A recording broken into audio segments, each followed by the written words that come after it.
ale i dokumenty v digitální podobě skrývají jistá rizika. O tom, jak je eliminovat, teď budu mluvit s Vítem Svobodou ze společnosti Xtend. Dobrý den. Dobrý den. Jak se mají archivovat elektronické dokumenty a řeší to vůbec legislativa? Je to možné?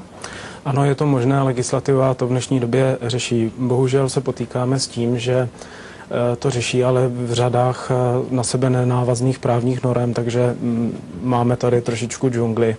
Nicméně dneska je status elektronického dokumentu stejný jako papírového dokumentu.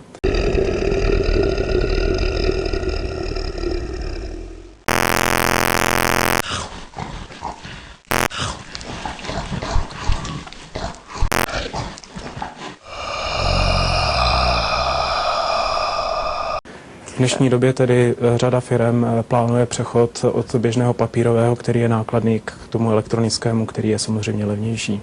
A ta rizika. Zákon hovoří i o dlouhodobé archivaci, ale třeba právě v čase se mění operační systémy, mění se souborové formáty, hardware, technologie. Tak jak se na toto připravit, jaká je pro toto řešení?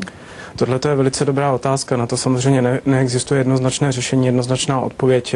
Tady můžeme pouze poradit všem zájemcům to, aby když volí novou technologii, tak volili z řad světových standardů, zvolili si partnera, který